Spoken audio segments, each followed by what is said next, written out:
Hi everyone, welcome to the Grand Strategy, where we're going to discuss Middle East developments. And I have today with me Daniel Ben Ami, a journalist and a friend. I invited Daniel today to discuss something that I think is really a major development that most people will be missing. So again, my name is Khaled Hassan. I'm a council member with President Herzog's Voice of the People Initiative, and I'm also a foreign policy and national security researcher. Daniel, if you could introduce yourself really quickly, please go ahead. Sure. My name's Daniel Ben-Ami. I'm a journalist. For the last few years, I've been writing about anti-Semitism, Israel, and the Middle East. And I've got a website at radicalismofools.com. Wonderful, thanks. So I rang Daniel out of nowhere today, and I said, "Look, there is a very interesting development that I think we should definitely discuss." So just to give everyone a bit of context on where we stand, over the past few months, I had been arguing that essentially President Sisi is escalating his rhetoric for essentially over economic domestic reasons. He believes or at least believed, that a confrontation with Israel is essentially favorable for his government. It gives him a kind of legitimacy um, that would allow him to justify the economic failures, that would allow him to justify everything. And that was, there were many indications for this. I used an indications and warning framework, which is essentially used in intelligence to, say these are the certain elements that could indicate that something is happening, one way or another, essentially. And my argument was that President Sisi orchestrated or engineered this win-win situation where he escalates against Israel. You have to bear in mind that there is no Egyptian ambassador in Tel Aviv now, and there hasn't been an Israeli ambassador in Cairo for a while now since the ambassadors left their posts in 2024. So both ambassadors left, and Egypt has been delaying the process where they accept the Israeli ambassador to Egypt over the issues around Gaza and around essentially issues related to, claims that Israel is going to forcibly, uh, essentially forcibly push the Palestinians and the Gazans into Egypt. So that was the Egyptian argument. So there were many indications that I will share with you in the links as well. And it was mostly Sisi's win-win situation where he would confront Israel, and that would give him the legitimacy. If the situation escalates, then again he's actually seen as the patriotic leader who's defending the Palestinians. If the situation de-escalates because Israel and or the US decide to give President Sisi what he wants, which is increased financial support, increased legitimacy and all that stuff, then again he wins. And he would say, look, I stood my ground and they were the ones to capitulate, so I won. I'm an amazing leader, essentially. Now, this was the argument, and I want to share a few things. So I'm going to share my screen while we do this because I think it's really helpful to show everyone some of the stuff that I had written on on essentially on Egypt over the past few months. So I hope you can see this. Now you'll see some of my writing over here. So I had argued that essentially until very recently, so this article was published on the 15th. This was amidst the ceasefire talks between Israel and Hamas, and Egypt had actually deployed reinforcements to Sinai and officially made statements saying the peace treaty is at risk. If Israel decides to go ahead and establish this, what they call the tent city, which is essentially a place that Israel says the humanitarian city in Rafah, the Palestinian Rafah and Gaza, where Palestinians would go, Gazans would go, and would actually receive aid and all that stuff. Egypt called it the tent city and said this is Israel's plan to push the Gazans into Egypt by force. So move them all into Rafah and then cause some chaos and then push them into Sinai by force. and that was the argument. Again, there were so many indications and warnings that Egypt was heading this way. And what's actually very interesting is that for the first time ever, President Sisi on the 30th of June, essentially, decided to, for the first time ever in his career, to refer to Hamas as the resistance. So in his address, he said the word resistance. He said, and I quote, "The continuation of war and occupation will not produce peace, but feeds a cycle of hatred and violence and opens the doors of vengeance and resistance which will not be shut. So enough violence and killing and hatred and enough occupation and forced relocation and homelessness." End quote. So this was President Sisi on again, this was almost a month ago, less than a month ago. Today we saw something completely different. So what we saw today is an address by President Sisi on Gaza. This address was posted on the Egyptian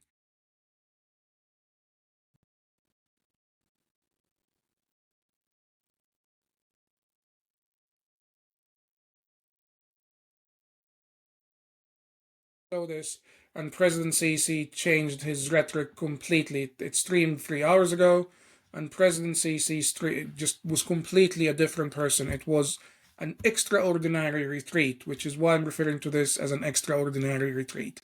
So in this statement, what he said was essentially 3 points. And I want, again, to give you the chance to talk about this, Daniel, and pretty much scrutinize me on this. So he said, we had, since October 7th, we had actually, our strategy was focused on 3 points. Number one, stopping the war. Number two, sending aid to Gaza. And he said, pushing aid into Gaza, to be precise. And then the third point, he said, the release of the hostages. Now, this is extraordinary, as you can tell, even for someone who's not very, who doesn't speak Arabic, who's not very, deeply following Egypt's foreign policy, you can probably tell how different this sounds to everyone, how extraordinary it is, and how just completely, this is a complete shift. It's an extraordinary shift. So that's what we're seeing right now. We're seeing this from President Sisi. We're seeing complete change in rhetoric. Now this follows a few days. Over the past 72 hours, we have seen a remarkable de-escalation. But I want to stop for a moment, Daniel, and give you a moment to gather your thoughts and essentially ask any questions you might have on this so far. Well, maybe it might be good. I don't know how knowledgeable your viewers are. I imagine there's a kind of variety of different areas of knowledge, but maybe just to remind people of the background that, if I remember correctly, Israel and Egypt signed a peace treaty in the late 70s. It was the first time an Arab country and Israel had signed a peace treaty. But it's been a very kind of cold, what's called a cold peace. So although they're officially not at war, their relations have been pretty frosty for many years. Is that right? Yes, Maybe you yes, just give a bit of that's totally background. right. You're totally right on this. It's very interesting because as you mentioned, Egypt was the first Arab country to actually have the peace with Israel and signed the treaty in 1979. But also, Egypt was they've always had a cold peace with Israel, and according to one of Egypt's most well-known commentators, he said Egypt is the first one to sign a peace agreement with Israel, but it will be the last to normalize relations, which really explains everything. It puts it all in context. And, I'm talking about a commentator who knew pretty much all of Egypt's presidents since the time of Nasser to President Sisi. So he's extremely well connected. But what's very interesting is that since October 7th, we had seen something that's extraordinary, something that we had never seen before, something really unprecedented, which is the relations going from bad to worse on every single level you can imagine. So diplomatically, no exchange of ambassadors that was essentially suspended by Egypt. A military buildup of in Sinai by the Egyptian army, and again, like I said, deploying reinforcements in Sinai, even until as recent as the 15th of July. So now people might be asking, why is President Sisi engaging? Why is Egypt retreating? Essentially because that's how I see it. This is a huge retreat, as I refer to it. It's an extraordinary retreat, really. And what we see is very interesting. So I want to tell the story on the past, 72 hours.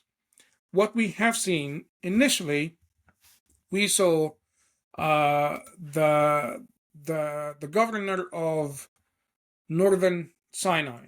So his name is General Khalid Megawer, and he's extremely, well connected with Egypt's intelligence community.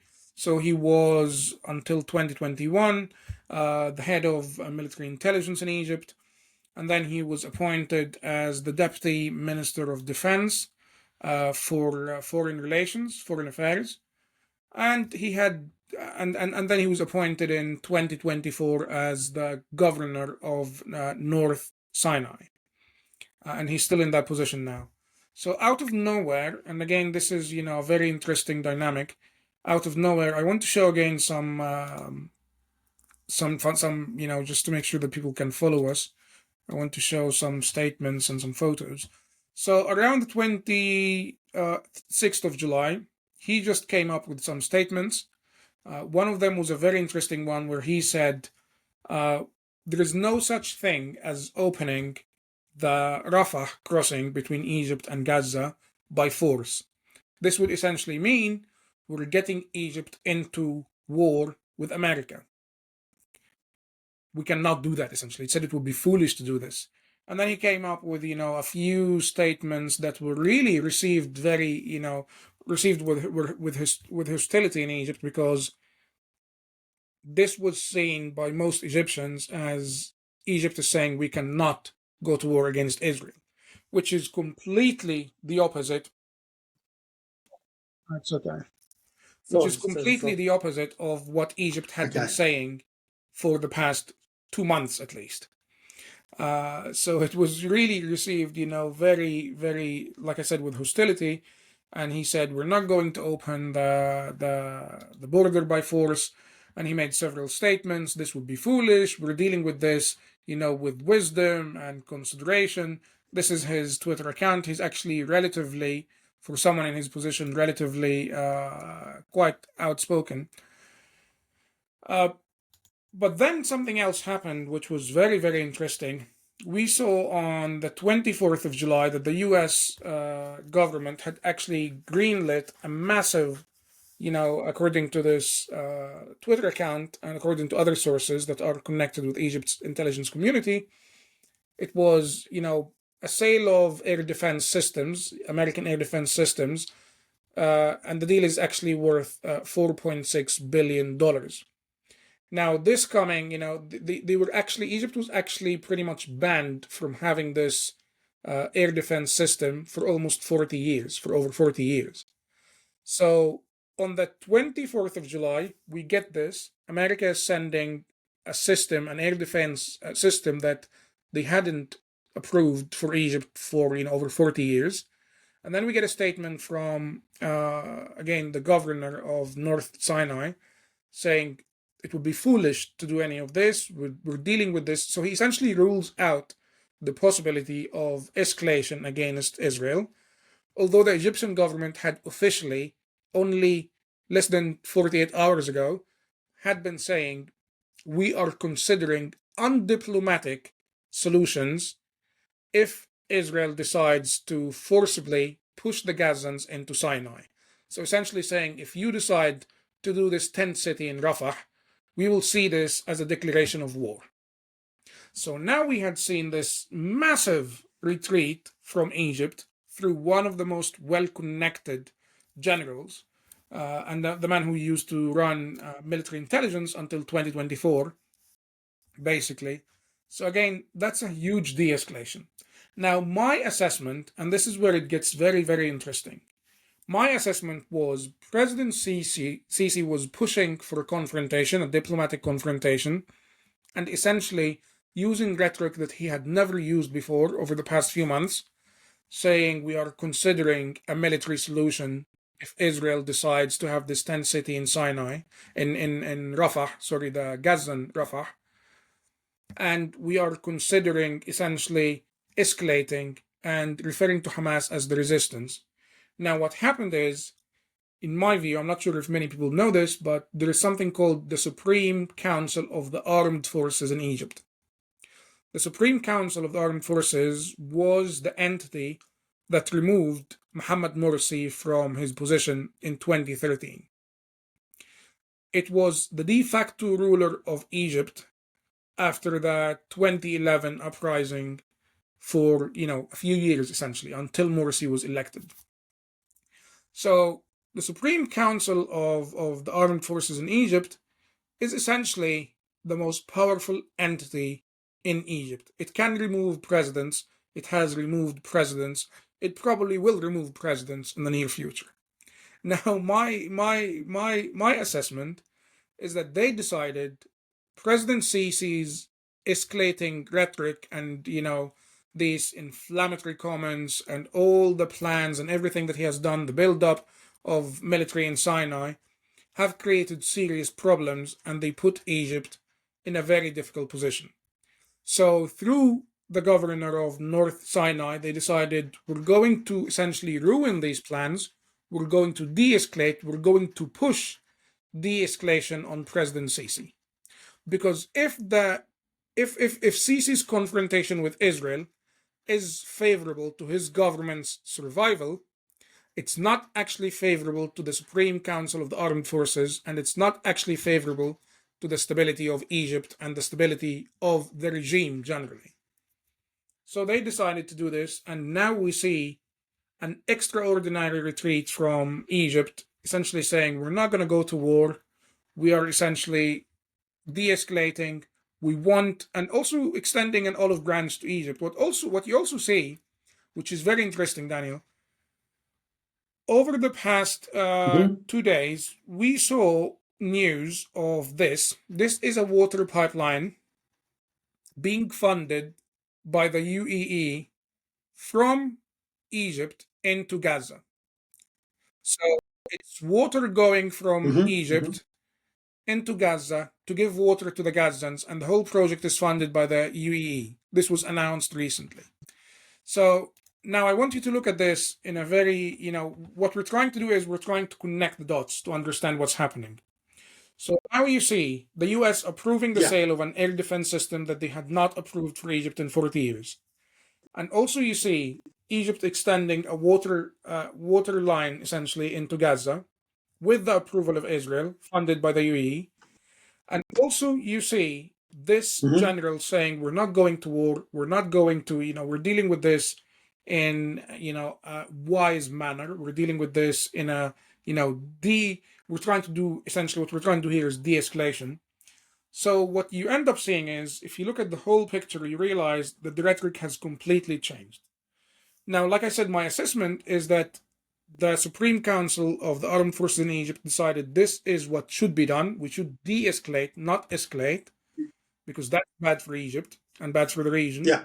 But also, what's very interesting, and this is where it gets really interesting, maybe the Israeli government decided, the Israeli government and President Trump decided to backtrack on their plan for essentially getting the Gazans out of Gaza.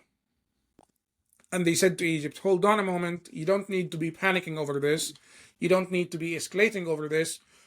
Look, what we're going to do is we're going to allow this water line into Gaza to show you that we have no plans for doing, for pushing the Gazans out of Gaza. And also, we are going to give you the air defense systems to show you that we are de-escalating. We don't want you to go to war against Israel. We don't want escalation in the region. So generally speaking, it is my suspicion that over the past few days, probably 4 or 5 days, maybe more, maybe longer, there have been serious efforts from Israel, US, and Egypt to completely de-escalate. And this is why we see President Sisi today offering Israel an olive Right. branch and saying, one of my three main priorities in this was the release of the hostages. You have to also be very careful with the terminology used here. He used hostages, not the kidnapped, not the Hmm. captives. The captives is the term that they use to essentially, that Arabic speakers use to essentially justify the kidnapping of hostages. Yes. So Right. that's Yeah. the Yeah. situation, and this is why I felt, it's really quite urgent to go ahead and explain to everyone what's happening, why it's happening, and it is a remarkable situation, and it's a remarkable development that really indicates where this region is going. But in my suspicion, I believe if President Sisi was somehow pressured by SCAF, which is the Supreme Council of the Armed Forces, to de-escalate, I believe it's likely that he will not be in power for long, because that essentially means he's no longer truly trusted to lead Egypt. And I think if you see the video where he gave his statement, you're going to see a man who is quite visibly shaken, in my opinion. I'm not sure if the audience agree. I'll include the link, and I'd love to see some comments. But I think you're going to see this, and that's at least how I felt, and many of my friends who are very well connected in Egypt actually made the same remarks. Yeah, please I go mean, if ahead. I can ask you a few questions in Yes. relation to what you've said. I mean, I've actually been to Rafah a very long time ago, but I remember it being on the uh, border between Gaza and Egypt, and it wasn't the time of divided town, so that you can even see people who had families on one side and then family on the other side, kind of shouting across to each other. And I think it's not controversial to say that Israel has been talking about collecting Palestinians, Gaza Palestinians, in the Rafah, the Gazan side of the Rafah border, because it wants to be freer to fight Hamas, the rest of the Gaza Strip. That's in the news. That's not controversial. But I can't imagine Israel wanting to push Palestinians across the border into Egypt, because that would mean, or quite possibly mean, war with Egypt. I mean, they would like them to go voluntarily. I think they'd like it if the Egyptian regime said, yes, you can come across. But I can't imagine that they would try and force the Palestinians to do that. Not so much because of love of Palestinians, but because it would mean conflict with Egypt, which I don't think So this is Israel where it gets wants. really interesting. The Egyptians, and I'm talking about President Sisi's closest circle, essentially, they have been talking to the media and very openly and very publicly saying, if Israel tries to build this tent city in the Gaza and Rafah, then we will see this as essentially a declaration of war. Because that means if you have, there are, let's say, 2 million Gazans, if you have even half of them in this small area, then that means it's very likely that there will be chaos and they will get hungry. And, the conspiracy theory from Egypt's side is Israel is starving those people intentionally and pushing them towards the border with Egypt intentionally, so that they would try to look, we're hungry, we're starving, we need food, so we're going to break into Egypt. And that's from the Egyptian view is why this was a declaration of war. But now we see, with all these indications, which are very, very interesting, like I said, you see someone now saying, no, we're going to allow a water line into Gaza funded by the UAE. So, no, we have no intention of pushing the Palestinians into Gaza, into Sinai or elsewhere. They're going to remain in Gaza, essentially, because that obviously indicates that there is a long-term plan for the Gazans to remain in Gaza. So again, it's all about perception. Egypt sees this, the plan to move the Gazans into southern Gaza, especially Rafah, as an act of war, essentially, and a violation of the peace treaty. Whatever Israel says is not going to really change, because they see this step as, again, like I said, a declaration of war. And what about, I mean, as of course you well know, the Hamas in Gaza is an offshoot of the Muslim Brotherhood, which was originally an Egyptian organization. So how does that play into this whole discussion? That's How actually a important very is that good as a question, factor? because also over the past few days, almost, again, 72 hours or so, we had seen cases where Egyptians and Arabs living overseas, so including in the Netherlands, including, I think, in Finland, including, I think 4 or 5 European countries, those people went and did some sort of performative stunts, like near the Egyptian embassy. So they would go, one of them went and used a lock to lock employees up inside the embassy. And he said, "Look, now you know what it feels to be surrounded. Now you know what it feels to be under siege, because this is how Gazans feel." So Egypt has been, and there was also actually mobilization from the entire Muslim Brotherhood network overseas, saying Egypt should essentially get involved by force and force aid into Gaza, regardless of what Israel does. So not regardless of what Israel does. So don't coordinate with Israel. Just do it by force, because this is your obligation. It's your moral obligation. It's your religious obligation towards the Palestinians. Blah blah blah blah. So that was a very interesting view, and we had even seen over the past 24 hours comments from Hamas's leaders in Qatar saying that essentially Egypt should do so. Egypt is acting shamefully by not actually helping the Gazans. They're starving and Egypt should get involved and all that stuff. So that's what we see. So Egypt has been under tremendous pressure.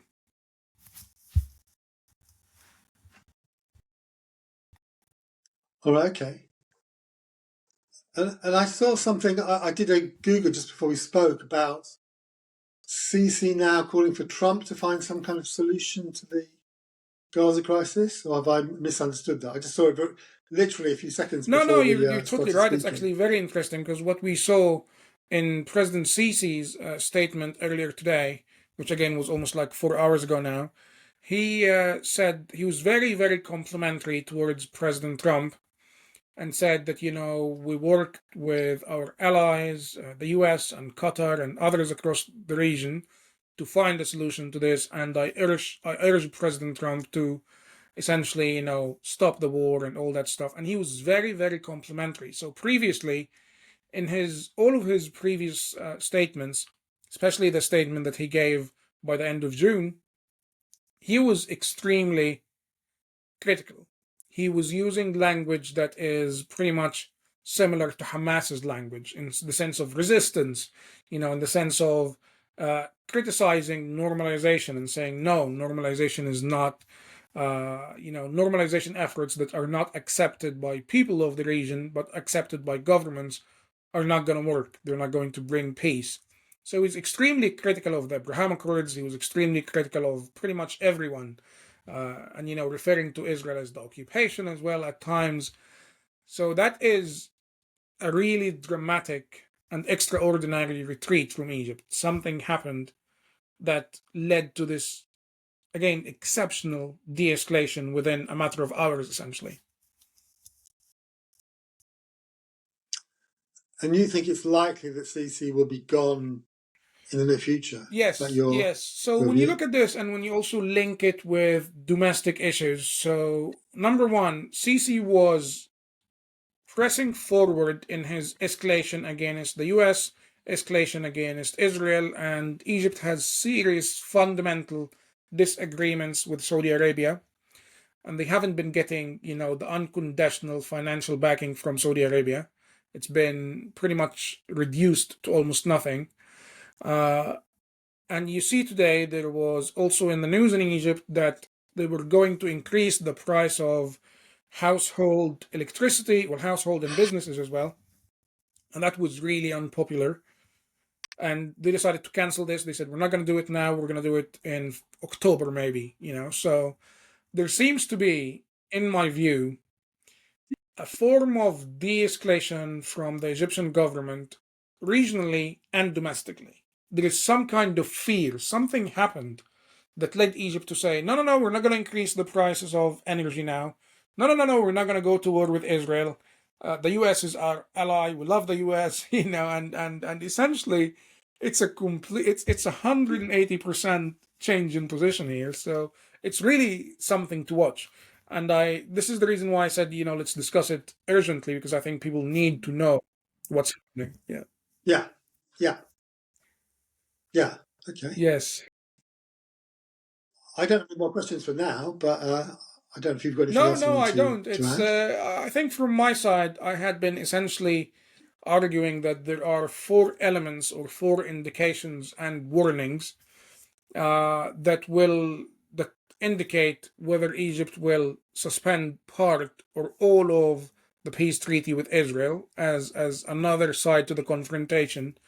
And it's absolutely fascinating to see these indications and warning framework essentially being actually, seeing it actually materializing on the ground. So for example, I had said that if the US decides to reduce its military aid to Egypt, which acts as an incentive to maintaining and keeping the peace treaty with Israel, then that would be an indication, one of the four indications, that Egypt is likely to suspend part or all of the peace treaty. So when we see now, over the past 24 hours, the US saying, we're actually going to send you an air defense system that we had not sent you in over 40 years, and we refuse to send it to you in over 40 years, Mm. then that is, again, one of these indications and warnings that actually, no, there is an effort to continue the incentive for Egypt to maintain the peace treaty. So it's good to see, those indications and warnings. We'll also see over the next few weeks and months if Egypt is going to finally accept the Israeli ambassador. If that happens over the next few months, Yeah, I'll probably say by the end of August. If it happens by the end of August, then that is a really solid indication that Egypt is completely abandoning, this whole rhetoric of escalation against Israel and potential war and all that stuff, and going back to pre-October 7 uh, status quo, essentially. Yes. yeah. Okay, okay. Yes, so thank you for your time. I think it was very interesting to talk about this, and it will be even far more interesting to see what happens over the next few days. And we'll see. Yes, hopefully, everything will again go back to normal, I suppose, but we'll see. Yeah, and it's good to be reminded, from my perspective, how important Egypt is, and yeah, maybe we should have a follow-up discussion in the next Yes, I few think days yes, or absolutely. weeks, I think what I'm depending on going to what do happens. is, hopefully, we're going to have essentially commentary on developing issues, whether that has to happen once a week or twice a week or whatever it is. We'll just do it when there is a need, and obviously, Yeah, I'd love to be joined by you whenever you can, because I think it's much more productive to have a conversation rather than talking to a camera. I just can't do that. So, yes, yes, yeah, yeah. No, I find that yes, very difficult as absolutely. well. Wonderful. Well, thanks for your time, Daniel, and until next time. Yeah, well, thank you. Yeah, and Yes, hopefully wonderful. we'll Thanks speak very again much. soon. Thanks. Cheers, Colin. Bye.